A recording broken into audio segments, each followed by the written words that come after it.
문제를 해결하는 능력을 문제를 통해서 배우는 거거든요.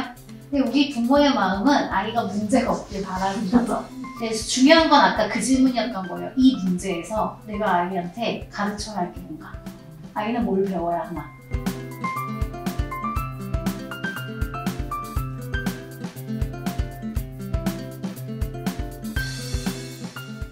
우선은 아이들을 이해하는 건 진짜 쉽지가 않아요. 근데 제가 기질육아 얘기를 많이 하고 이 책도 기질 중심으로 사회성을 풀고 있지만 실은 기질을 이해한다는 건 진짜 쉬운 일이 아니에요. 실은 우리도 잘 몰라요. 근데 우리는 아이를 너무너무 정의하고 싶어 해요. 얘는 이걸 좋아해. 이거는 얼마나 걸려. 이 정답이 너무 필요한 거예요. 근데 우리가 아이에 대해서 얘가 왜 이때는 좋아하고 이때는 이 사람한테 낯설게 굴지? 모르는 게 당연한 거예요. 여기서 가장 좋은 방법은 일단 엄마가 이 아이를 바라볼 때 내가 지금 뭘 못하고 있고 빨리 해줘야 되고 이런 마음으로 쳐다보면 얘도 그걸 다 느끼는단 말이에요. 그러니까 우선 1번은 아이한테 분명하게 줄 수 없는 것에 대해서는 설명하는 게 중요해요. 내가 최선을 다하지만 못 주는 게 있죠. 그러니까 뭐 엄마 다윤이는 뭐 일찍 엄마가 오늘 나보다 일찍 온대 뭐 이렇게 얘기를 해. 미안하죠. 미안한데 엄마가 올 수 있는 시간은 엄마가 최선을 다해서 일찍 끝내고 오는 게 몇 시야. 대신 엄마는 오면 우리 땡땡이하고 딱 집중해서 딱 놀 거야 라든가 엄마는 땡땡이하고 오후 시간을 충분하게 보낼 거야. 이런 식으로 내가 선을 긋는 게 아이한테 안정감이 더 커요. 장난감 같은 것도 사실 선생님하고 상의를 해서 네가 돌아와도 이게 여기 있다라는 것을 한 번만 선생님 보여주세요. 그러니까 화장실 갈 때 선생님한테 잠깐만 맡기고 가게 선생님 한 번만 도와주세요. 그렇게 해서 애가 돌아왔을 때 여기 있네. 다시 놀 수 있어. 라고 해서 아니면 뭐 선생님들은 뭐 유치원에서도 그런 것도 많이 해요. 이렇게 노는 동안은 번호표 이렇게 이름 여기다 붙여놓고 이런 것도 하거든요. 그러니까 아이한테는 구분이 엄청 필요하거든요. 여기선 되고 여기선 안 되고. 여기선 할 수 있고. 그러니까 우리가 아이를 키울 때 어떤 관점이 되게 많냐면 이 행동을 안 하게 하고 싶다의 관점이 되게 커요. 그게 이제 훈육의 기본이에요. 그래서 이거 안 하게 하고 싶다. 근데 원래 아이를 키울 때 기본은 안 하게 하는 행동도 중요하지만 이걸 어디서 할 수 있는지를 알려주는 게 원래는 더 중요한 관점이에요. 장난감을 가지고 마음껏 놀고 싶어. 뺏기고 싶지 않고 다른 사람에게 방해받고 싶지 않아. 이게 얘 욕구죠. 근데 이 욕구가 잘못된 건 아닌데 이 욕구를 하지 마 라는 말로는 설명이 안 되는 거예요. 얘한테 필요한 메시지는 그거를 여기서는 못하고 여기서는 할 수 있어. 너 단호하게 계속 선이 그어져야 돼요. 그럼 엄마가 할 수 있는 말은 뭐예요? 아침에 유치원을 갈 때 먹히는 건지 안 먹히는 건지 모르겠지만 아이한테 얘기해야 돼요. 유치원은 친구들이 함께 노는 공간이라 네가 원하는 것처럼 안 될 수 있어. 근데 기억해. 집에 왔을 때는 자유롭게 놀 수 있어. 엄마하고 놀 때는 너가 충분히 놀 수 있게 할게. 뭐 이런 식의 선이 그어진다라는 개념을 계속 만들어줘야 돼요. 아이한테 중요한 거는 욕구가 좌절되어야 한다가 아니라 너의 욕구가 되게 소중한데 네가 사회적으로 좋은 사람으로 이제 건강하게 사회성을 가지려면 네 욕구가 어디서는 되고 어디서는 안 되는지 아는 것. 어떤 상황에서는 좀 참고 맞춰야 하고 어떤 상황에서는 네가 말을 해야 된다라는 거. 근데 그게 아이들의 기질에 따라서 되게 과제가 달라질 수 있으니까 우리가 초점을 조금 이렇게 다양하게 보자. 그게 이 책의 중심이거든요. 그래서 이제 포인트를 일로 만들자면 결국 이것이 맞는데 너가 여기서는 그럴 수 있다. 근데 여기서는 할 수 있다. 요걸 매일같이 아이한테 계속 단호하고 힘있게 얘기해 주는 게 필요해요.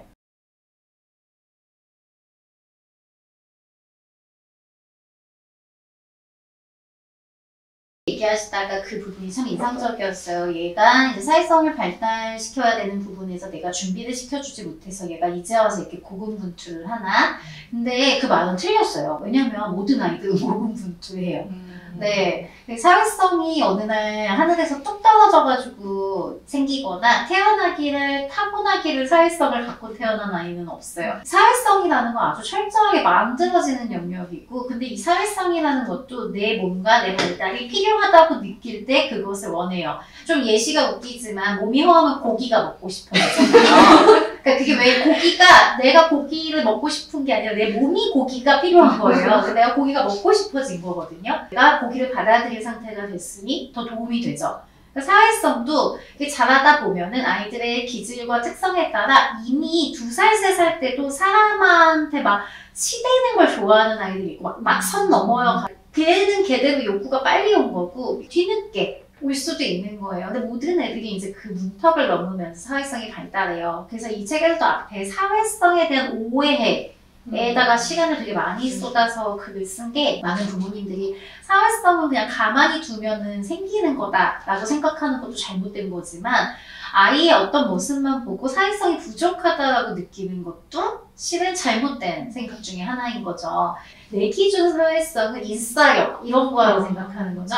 이건 잘못된, 나만이 갖고 있는 생각인 거예요. 그래서 이 생각을 좀 조정하는 게 필요하고요. 친구를 원하는데 어떻게 해야 되냐라는 첫 번째 질문과, 두 번째는 이제 혼자만의 시간을 원하는 아이에 대한 부분인데, 두 번째 거 먼저 같이 좀 얘기해 볼게요. 친구들이랑 놀다가 혼자 있고 싶어 해. 그래서 갑자기 딱 때려치고 막 혼자 있고 싶어 해. 그래서 뭔가 분위기가 싸해져. 여기서 우리는 항상 도움이 될 만한 질문이 하나 있어요. 이거는 이 상황뿐만 아니라 아이가 뭔가 나한테 내적 갈등이 있잖아요. 그럼 그때 나한테 딱 질문해야 돼요. 어떻게 질문하냐? 아이가 여기서 배워야 하는 게 뭔가? 이 상황에서 얘가 뭘 배워야 하는지. 아이가 같이 놀다가 혼자 있고 싶어졌어요. 그래서 이탈했어. 어떤 문제가 생겼죠? 다른 친구들의 마음을 황당하게 만들었어요. 놀이의 흠을 깼어요. 자, 그럼 얘가 배워야 하는 건 뭘까? 자기가 혼자 있고 싶었구나라는 욕구를 아는 거. 그 다음에 내가 혼자 있고 싶다, 놀이에서 잠깐 빠질게라는 걸 상대에게 알리는 걸 배워야 하는 거예요. 내 욕구를 가지고 있는 거는 옳은 건데 이걸 어떻게 해결하냐죠. 이게 핵심이에요. 그러면 우리가 한 번에 되진 않지만 아이한테 쓸 수 있는 좋은 발화법 중에 하나는, 일단 아이한테 놀다 보니까 너 지쳤구나. 놀다 보니까 혼자 있고 싶어졌구나. 엄마가 보기엔 너 완전 지쳤네. 혼자 잠깐 쉬고 싶구나. 맞아?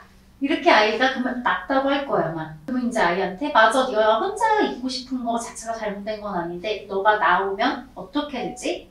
3명이 하던 놀이에서 1명이 빠지면 놀이를 더 이상 할 수가 없어. 그러면 너가 여기서 할 수 있는 방법은 네가 일단 이 놀이가 한 판이 마칠 때까지는 참는 거야. 그리고 나서 난 잠깐 쉬어야 할 것 같아. 걔네들이 못 받아들이는 건 상관이 없어요. 여기서 중요한 건. 왜냐면 얘가 자기의 사회적 기술을 갖는 게 중요한 거예요. 그렇기 때문에 나는 여기까지는 같이 하고 한 판 쉬어야 할 것 같아 라고 얘기할 수 있어야 되거든요. 근데 우리는 이 중간 값에 대한 문제 해결력을 생각 안 하고 얘를 빠지게 할 것인가 참고 놀게 할 것인가, 이게 양분화된 것만 생각을 해요. 근데 실은 사회성이라는 건 언제나 애매합니다. 중간에 있어요. 어떻게 말하냐의 문제에서 요걸 이렇게 적용해 보시는 게 10살 이상 기준으로는 필요하다.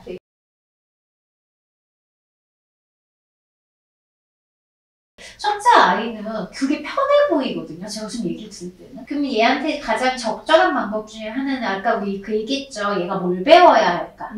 그죠? 근데 얘는 뭘 배워야 할까라고 생각해보면 얘는 자기에 대해서 배워야 하는 아이 아닐까라는 생각이 저는 좀 불현듯 들었어요. 그럼 아이한테 우리가 좀 해줄 수 있는 사회성에서의 얘기는, 왜 너도 좀 뭐 하지 그랬어, 나서서 하지 그랬어, 너도 뭐 공주님 해보지 그랬어, 이런 말보다는 그때의 그 아이의 감정이나 아이의 생각이나 이런 걸 그냥 많이 물어봐 주는 게 가장 이 아이한테는 건강한 방어선이 되겠다. 이 아이가 아마 살다 보면 어느 날 내가 이렇게 하면 안 되는 사람이 있는데 이런 걸 알게 될 거거든요. 그때 이 아이한테 자원이 되는 건, 아이가 어쨌든 자기에 대해서 많이 알고 있고 단단하게 알고 있으면 그게 이제 방어선이 될 거예요. 그럼 우리가 할 수 있는 얘기는, 뭐 눈에 보이는 게 있었어. 넌 그때 기분이 어땠어? 너는 그 역할이 괜찮았어? 난 괜찮아. 그래? 네가 괜찮으면 된 거지 뭐. 근데 이 대답이 중요한 게 아니고요. 그 질문을 받은 게 중요해요. 그러니까 상담을 할 때 가끔 부모님들이 눈물이 팍 터지실 때가 있어요. 그게 뭐냐면 한참 저한테 뭐 애에 대해서 얘기하는데 그래서 그때 어머니는 괜찮으셨어요? 라고 얘기하면 갑자기 팍 우세요. 왜 우냐? 그 얘기를 들어본 적이 없는 거예요. 그러니까 내가 이거 아이에 대해서만 얘기하는 것만 치중해 있지 그래서 그때 어머니는 괜찮으셨어요? 이렇게 질문하면 내 마음에 대해서 누가 초점을 맞춰준 그 경험 근데 그 경험을 그냥 이렇게 막 특별하게 주지 않고 일상 속에서 그냥 잔잔하게 주는 거죠. 너 그때 괜찮았어? 재밌었어?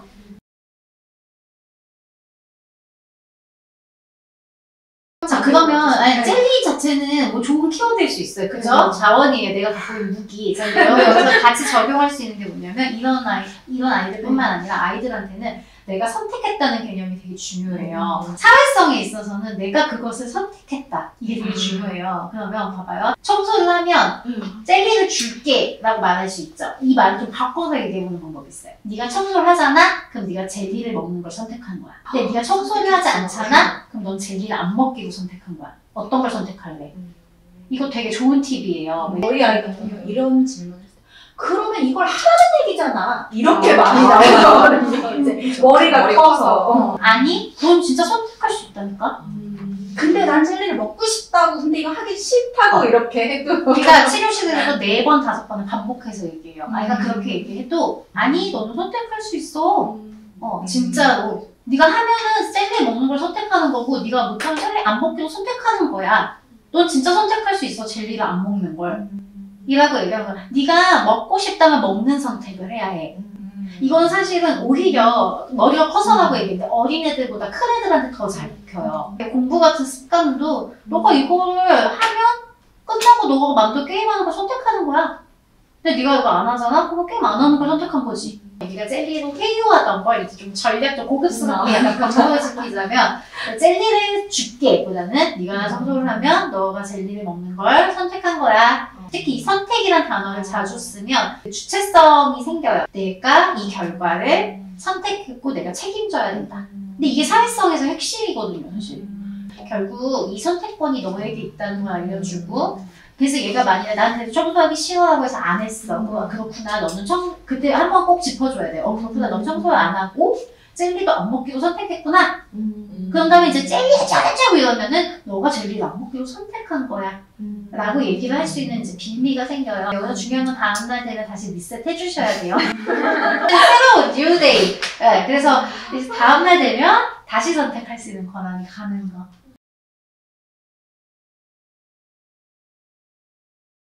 사과를 행동을 안 하면 제일 좋지만 사과하게 되잖아요. 저의 경우에는 몰아서 해요. 그때 사과한다기보다는 이게 쭉 미안한 게 있는데 그걸 좀 응축시켰다가 예를 들어서 이게 주말 시작하고 뭐 이러면서 같이 앉아서 얘기하거나 아니면 아이하고 잠깐 이동하거나 뭔가 얘기할 수 있는 타이밍이 있을 때 하나로 공통점이 생기잖아요. 엄마가 너무 너 듣지도 않고 화를 낸 것 같아. 이를테면 너가 지난주에 이렇게 할 때 엄마가 너무 성급하게 화낸 것 같아서 내내 마음이 불편했어. 왜냐면 화내는 맥락은 거의 비슷할 거거든요. 그걸 매번 미안해? 이게 아니라 쫙 놓은 다음에 엄마가 너무 네 감정을 묻지 않는 것 같아. 이를테면 그거.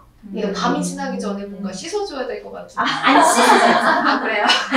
내가 보기엔 맨날 씻는 게 씻기는 게 아니고 얼마나 고민하고 왜냐면 특히 아이들이 초등학교 그러니까 3학년 이상, 10살 이상이 되면 나 뻔히 알거든요. 제가 자기 마음 편하려고 나한테 사과한다는 거. 이게 그때 그렇게 한다기보단 내가 정말 충분히 고민하고 미안했다라는 것을 모아서 잘 얘기하는 대화가 더 도움이 되고 진짜 사과는 이렇게.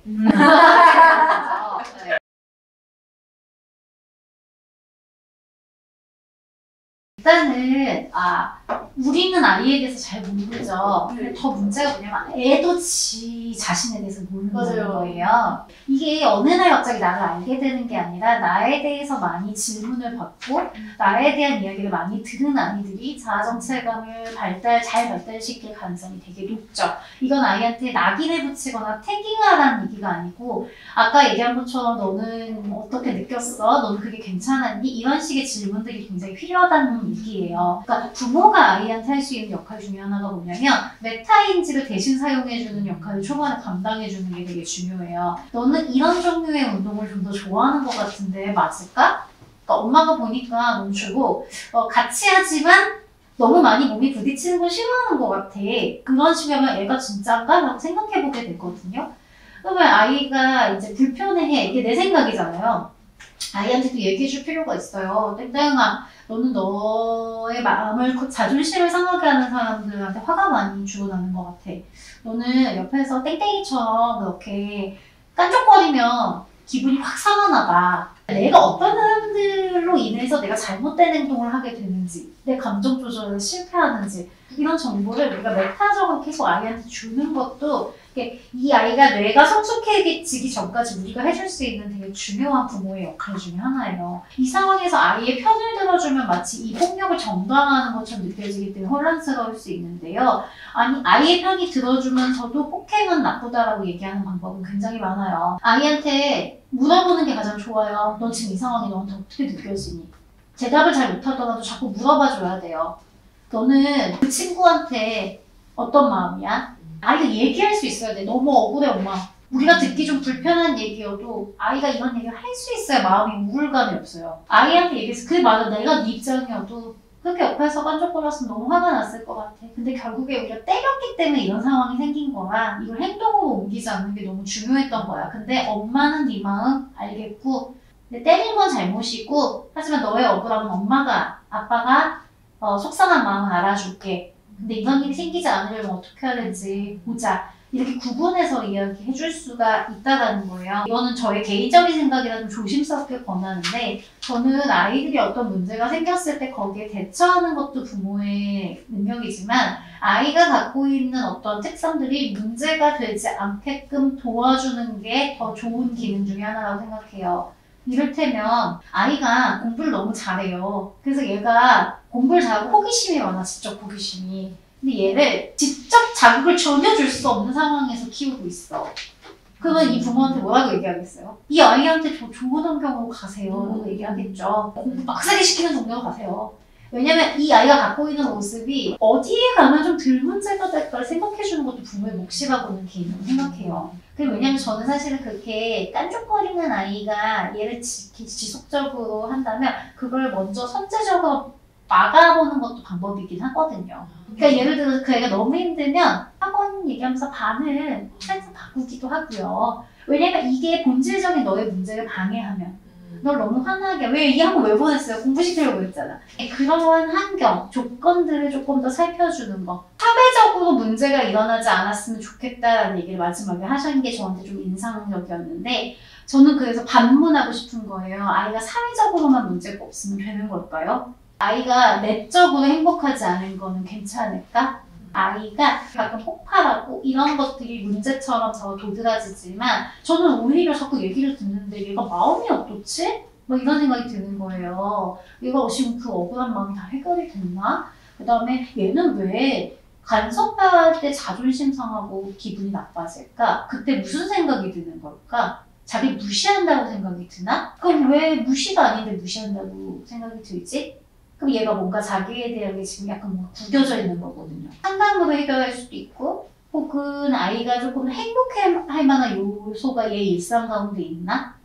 이런 걸 역점검하는 것도 좋고 마지막으로 좀 각자 우리 아이들을 생각할 때 이런 거 점검해 보시면 좋아요. 얘가 일상 중에 행복할 수 있는 시간, 유능감을 느낄 수 있는 시간이 얼마나 되나. 고학년으로 갈수록 그 시간이 되게 많이 들어가요. 그러면서 내적인 문제는 더 커지거든요. 얘가 충분히 행복할 수 있는 시간, 누군가에게 혼자 있는 시간일 거고 환경 점검을 같이 한번 해보는 게 저는 좀 약간 중요하지 않을까 생각을 해봐요. 오늘 이야기를 다 종합했을 때 가장 중요한 메시지는 결국 어떤 상황이 문제가 발생하지 않을 수 없다는 거예요. 문제 해결력이라고 되어 있죠. 여기 사회성은 문제 해결력입니다. 근데 문제 해결력은 문제가 생겨야 해결하는 거예요. 문제가 없는데 어떻게 문제 해결력을 길러요? 그러니까 사회성이 발달하는 과정에서 아이가 친구랑 싸우고 고군분투하고 말 좀 더듬는 날이 생기고 이게 문제인 거예요. 문제가 발생한 날. 근데 이 문제를 해결하는 능력을 문제를 통해서 배우는 거거든요. 근데 우리 부모의 마음은 아이가 문제가 없길 바라는 거죠. 그래서 중요한 건 아까 그 질문이었던 거예요. 이 문제에서 내가 아이한테 가르쳐야 할 게 뭔가? 아이는 뭘 배워야 하나? 이 질문 하나만 잘 사용하셔도 훨씬 더 이 문제를 내가 좀 멀리 떨어져서 볼 수 있는 힘이 이제 생기실 거고, 모든 아이들에게는 선택권이 중요합니다. 아이의 기질이 어떻든 간에 건강하게 자라려면 내가 선택했다라는 힘이 굉장히 중요해요. 그게 책임감과 사회성으로 이어져요. 아까 고스킬 알려드렸죠? 젤리도 고급스럽게 만드는 기술. 그래서 선택했구나. 이렇게 잘 얘기하시는 계기로 좀 한번 언어를 바꿔보시면 도움이 될 것 같아요.